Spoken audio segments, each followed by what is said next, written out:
Hello everyone, I am back with another video. आज के इस वीडियो में हम फ्राइज रीअरेंजमेंट रिएक्शन देखने वाले हैं।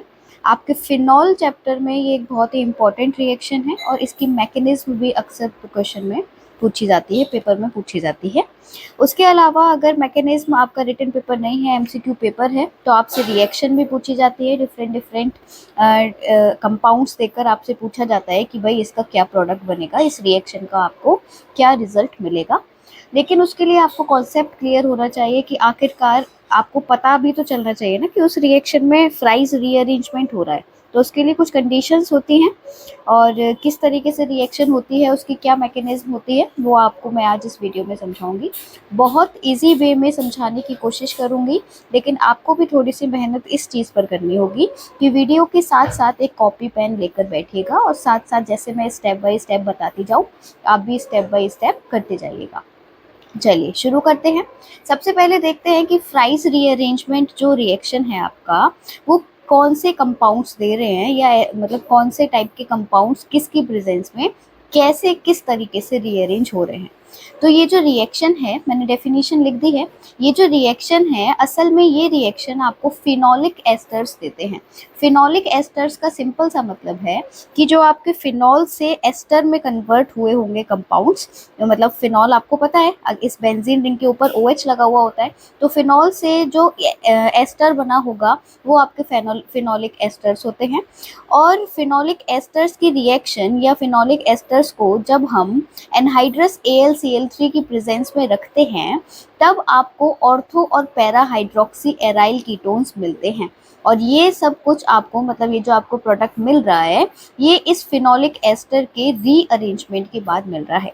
रीअरेंजमेंट का सिंपल सा मतलब है कि कंपाउंड में जो जो एटम्स हैं वो इधर से उधर उनकी पोजीशन बदल गई है, उसी को हम रीअरेंजमेंट कहते हैं। अब फॉर एग्जाम्पल मैंने एक फिनोलिक एस्टर लिया हुआ है, ये यहाँ पे असल में O के साथ H था, H को हटाकर ये COCH3 सब्सटीट्यूट करा है यहाँ पर हमने ग्रुप, तो ये बन गया है COO। और COO ग्रुप आपको पता है किसका होता है, फंक्शनल ग्रुप एस्टर का होता है।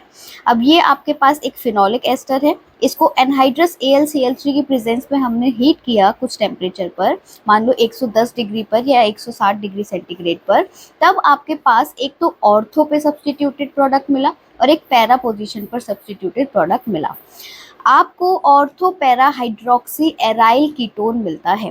एराइल कीटोन का मतलब है, एराइल शब्द जहाँ आता है उसका मतलब है आपके पास साइक्लिक कंपाउंड है, एरोमेटिक रिंग प्रेजेंट है, उसके लिए हम एराइल शब्द यूज करते हैं। कीटोन का मतलब है CO ग्रुप प्रेजेंट है।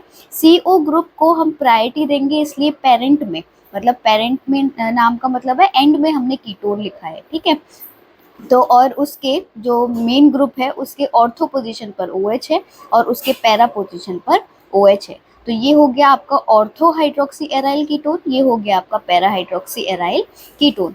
इसका नाम भी मैं आपको बता देती हूँ, बहुत सिंपल है। एस्टर की नेमिंग जिस तरीके से हम करते हैं उसी तरीके से इसकी नेमिंग करेंगे, मैं आपको बताती हूँ। जैसे मान लो आपके पास ये कंपाउंड है, हमेशा याद रखना एस्टर जो आपका कंपाउंड है, मतलब फंक्शनल ग्रुप है, वो इस तरीके से होता है। यहाँ पर मान लो इससे कोई सा भी ग्रुप अटैच है और इससे कोई सा भी ग्रुप अटैच है। जो भी ग्रुप O से अटैच होता है, इस वाले O से जो सिंगल बॉन्ड का O है, उससे जो भी अटैच होता है उसको हम एल्काइल लिखते हैं। क्या लिखते हैं? एल्काइल। और ये जो बचा हुआ ग्रुप होता है उसको हम एल्केनोइड लिखते हैं, ठीक है। अब सिमिलरली आप यहाँ पर देख सकते हैं, इस O से इस स्ट्रक्चर में क्या है, ये रहा आपका बेंजीन रिंग, यहाँ जुड़ा है O, यहाँ जुड़ा है CO, यहाँ जुड़ा है CH3। ये जो CO होगा असल में ये कैसा होगा, इस तरीके का CO होगा। तो सिंगल O से जो जुड़ा हुआ है वो कंपाउंड आपका आता है एल्काइल की फॉर्म में, तो ये हो गया आपका फिनाइल, ठीक है। ये कंपाउंड कौन सा हो गया, फिनाइल। और COCH3 का जो नाम होता है वो आप OH की फॉर्म में लिखते हैं, तो 2 कार्बन है तो आप लिखेंगे इथेनोइड, ये हो गया इसका नाम, इस वाले कंपाउंड का नाम। सिमिलरली ये जो आपका कंपाउंड है, मैंने आपको बताया कि ये इतना जितना है, ये जो आपका ये वाला हिस्सा है OH हटाकर, इसका नाम होता है एसिटोफिनॉन, एसिटोफिनॉन। और एसिटोफिनॉन में आपका जो OH है वो लगा हुआ है ऑर्थो पर, तो ऑर्थो हाइड्रोक्सी एसिटोफिनॉन। सिमिलरली ये पैरा हाइड्रोक्सी एसिटोफिनॉन हो जाएगा। इस तरीके से आप इसके नाम लिख सकते हैं। इसका नाम हो गया आपका phenyl ethanoid.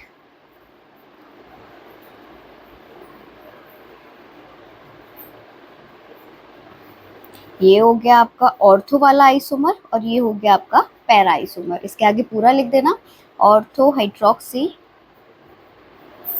Acetophenone. And similarly ये आपका हो जाएगा पैरा हाइड्रोक्सी एसिटोफिनॉन। चलिए अब मैकेनिज्म की तरफ बढ़ते हैं फटाफट से। बहुत इजी सा मैकेनिज्म है।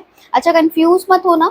आप अगर किसी बुक को रिफर कर रहे हैं इसको पढ़ने के लिए, तो कंफ्यूज मत होइएगा। दो तरह की मैकेनिज्म आपको देखने को मिलती हैं। एक 2 स्टेप वाली मिलती है और एक आपको 1 स्टेप वाली मिलती है। दोनों ही लगभग सिमिलर हैं। बस क्या होता है, कभी कभी मतलब इसका ना एक फिक्स्ड मैकेनिज्म नहीं है। कभी 2 स्टेप में भी देखी जाती है, कभी 1 स्टेप में भी देखी जाती है। मैं आपको 1 स्टेप वाली बता रही हूँ क्योंकि वो बहुत ईजी है। बहुत ही सिंपल तरीके से रीअरेंजमेंट हो रहा है, तो आपको बहुत ईजी पड़ेगी 1 स्टेप वाली। अब देखिए होता क्या है, जो आपका AlCl3 है, इसकी भी खासियत समझ लेते हैं। AlCl3 ये एल्यूमिनियम ट्राइक्लोराइड आपका एक लुईस एसिड है। क्या है? लुईस एसिड है। जो AlCl3 होता है वो आपका लुईस एसिड होता है। और लुईस एसिड की खासियत क्या है? लुईस एसिड की खासियत है कि इस कंपाउंड पर, इस मॉलिक्यूल पर आपके पास इलेक्ट्रॉन की कमी है, इलेक्ट्रॉन डेफिशिएंट होते हैं। लुईस एसिड क्या होते हैं? इलेक्ट्रॉन डेफिशिएंट होते हैं। तो ये कहाँ जाकर रिएक्ट करेंगे? ये वहाँ जाकर रिएक्ट करेंगे जहाँ से इनको इलेक्ट्रॉन मिल सके, या जहाँ इलेक्ट्रॉन की एक्सेस हो, इलेक्ट्रॉन ज़्यादा हो, ये वहीं जाकर तो रिएक्ट करना पसंद करेंगे। तो अब क्या होता है, अब आगे समझते हैं क्या होता है, क्योंकि सारा रोल AlCl3 का था। अब ये है हमारे पास हमारा कंपाउंड फिनाइल इथेनॉइड। इस तरीके से ये लेट मी जूम इट। हाँ ठीक है, यहाँ पर प्रेजेंट है आपका, फोकस नहीं हो रहा है, ओके। यहाँ पर प्रेजेंट है आपका O, ये है आपका COO मतलब CO, और ये है आपका CH3। अब क्या होगा, इस ऑक्सीजन के पास होते हैं 2 लोन पेयर इलेक्ट्रॉन्स, है ना। आपको पता है ऑक्सीजन के पास 2 लोन पेयर इलेक्ट्रॉन्स होते हैं। तो जो AlCl3 है वो क्या करेगा, इस पर आकर जुड़ने की कोशिश करेगा। तो सिंपल हम क्या लिखेंगे कि हमारे पास AlCl3 है, ये जो इलेक्ट्रॉन्स है ऑक्सीजन के, एक पेयर इस AlCl3 को दे देंगे। चलिए फिर इसके बाद हमारा क्या प्रोडक्ट बनता है।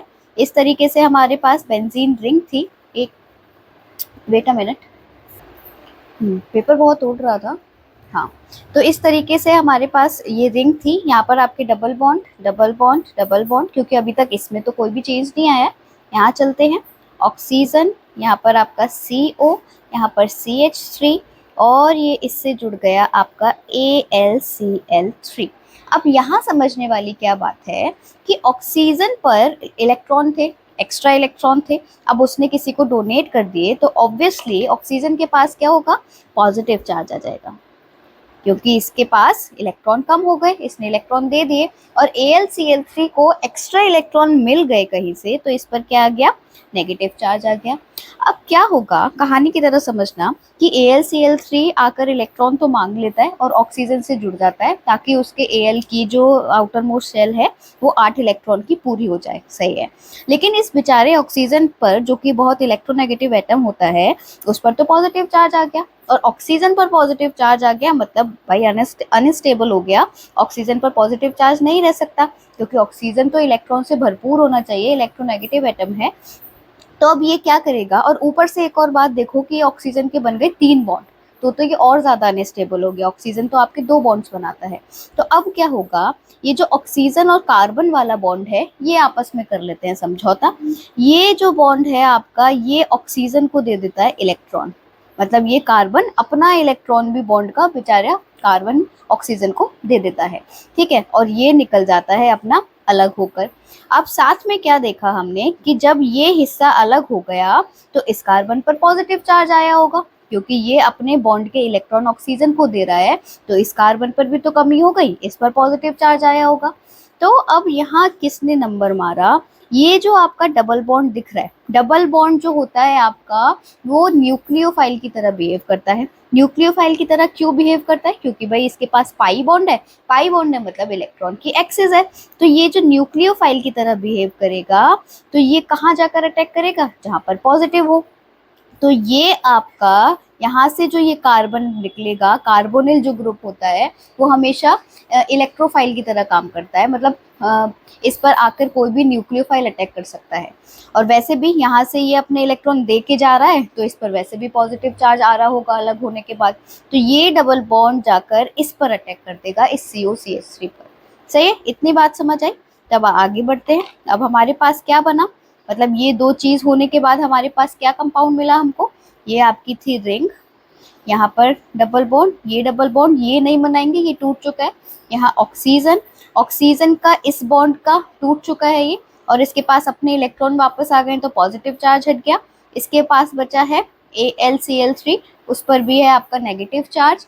और ये जो इसने डबल बॉन्ड ने यहाँ अटैक करा सी पर जाकर, तो यहाँ पर सी से ये जुड़ गया, COCH3। अब हमें पता है हर कार्बन पर एक एक हाइड्रोजन तो होता ही होता है ना, हर बेंजीन रिंग में हर कार्बन पर एक एक हाइड्रोजन एटम होता ही होता है।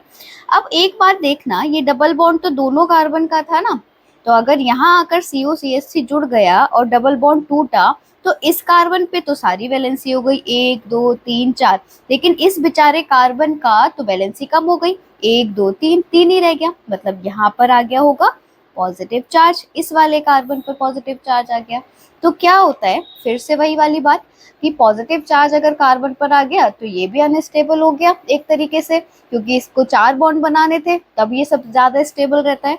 तो ये जो हाइड्रोजन का बॉन्ड है इस कार्बन के साथ, ये पॉइंट वाले कार्बन के साथ, ये अपने इलेक्ट्रॉन दे देता है इस वाले बॉन्ड को। अब हमारे पास क्या मिला, फिर से बनाते हैं।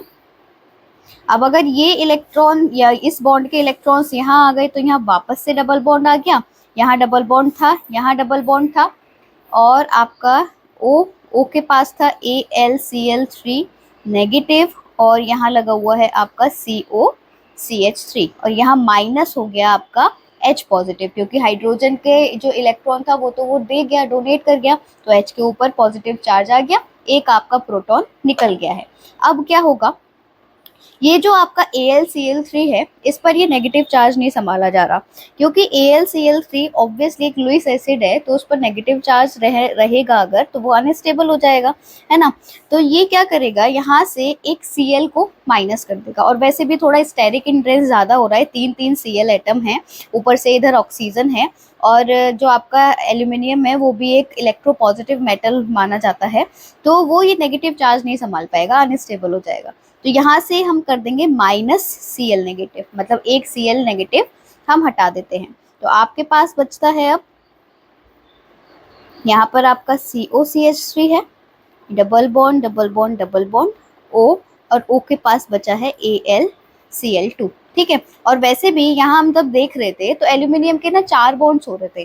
4 बॉन्ड्स कैसे हो रहे थे, ऑक्सीजन है, ऑक्सीजन से जुड़ा है एल्यूमिनियम, और उसके पास 3 Cl थे, तो और एल्यूमिनियम आपके कितने बॉन्ड बनाता है, 3 बॉन्ड बनाता है, ऊपर से इसके पास नेगेटिव चार्ज भी है, तो बहुत ही अनस्टेबल स्ट्रक्चर हो रहा था। इस वजह से एक Cl हम माइनस कर देते हैं, तो उसके बाद हमारे पास बचता है Al और 2 Cl, तो एल्यूमिनियम 3 बॉन्ड्स बना रहा है, आराम से स्टेबिलिटी आ जाएगी। अब फाइनल स्टेप आपका क्या आता है कि आपके पास आया HOH, हाइड्रोलाइसिस हमने इसकी कराई, तो क्या होगा, आपके पास फाइनल कंपाउंड मिलेगा आपको, ये रहा आपका बेंजीन रिंग, ये O, और O के साथ जुड़ेगा H, और ये आपका COCH3, ये आपका बन गया फाइनल कंपाउंड ऑर्थो हाइड्रोक्सी एसीटोफिनॉन। अब ये कैसे हुआ, असल में ये जो HOH था, देखो आपके पास जो HOH था, HOH या H2O मॉलिक्यूल किस फॉर्म में होता है, H पॉजिटिव और OH आयन नेगेटिव की फॉर्म में होता है। तो इस H पॉजिटिव ने जाकर वहाँ पर सब्स्टिट्यूट करा AlCl2 को, और H खुद जाकर लग गया, ठीक है, H का काम तो हो गया। बचा अब हमारे पास सॉल्यूशन में OH नेगेटिव बचा है, और एक ऊपर निकला था H पॉजिटिव, एक बीच में निकला था Cl नेगेटिव, और एक अब निकला है AlCl2 पॉजिटिव, क्योंकि इसका तो हमने हटा दिया है ना, ये हमारे पास बचा है। अब क्या होगा, ये तो हो गया, इसका काम तो हो गया, इसे हटा दो। ये दोनों आपस में रिएक्ट कर लेंगे, ये दोनों आपस में रिएक्ट कर लेंगे। एक तो हमारे पास मेजर कंपाउंड बन ही गया, प्रोडक्ट बन गया। इसके अलावा आपके पास ये दोनों कंबाइन होके H2O बना लेंगे, ये दोनों कंबाइन होके AlCl3 बना लेंगे, और फिर से अगले मॉलिक्यूल के साथ रिएक्शन करना शुरू कर देंगे। सिंपल। तो ये आपका मैकेनिज्म था, इजी सा वन स्टेप मैकेनिज्म है आपका फ्राइज रीअरेंजमेंट का। आप किसी और भी कंपाउंड का कर सकते हो, कोई और सा फिनोलिक एस्टर ले सकते हो। ये इजी पड़ता है आपका फिनाइल इथेनॉइड, मतलब समझाने के पर्पज से सबसे इजी पड़ता है। बाकी आप कोई सा भी एस्टर लेके कर सकते हैं, मैकेनिज्म इस तरीके से आप कर सकते हैं। That's all for this video. I hope video आपको समझ आया होगा। ये कंपाउंड कहाँ से बना है, या फिनॉल से ये कंपाउंड कैसे बना है, इसके लिए मैं वीडियो की लिंक आपको दे दूंगी, और उसका नाम बता देती हूँ। वीडियो का नाम होगा एसाइलेशन ऑफ फिनॉल, ठीक है, इस टाइप से, या फिर एस्टर फॉर्मेशन फ्रॉम फिनॉल, इस टाइप से वीडियो होगा। उसमें भी मैकेनिज्म के साथ मैं आपको ये वाला कंपाउंड बनाना सिखाऊंगी। तो ये आपका फ्राइज रीअरेंजमेंट था। That's all for this video. Tata, bye bye.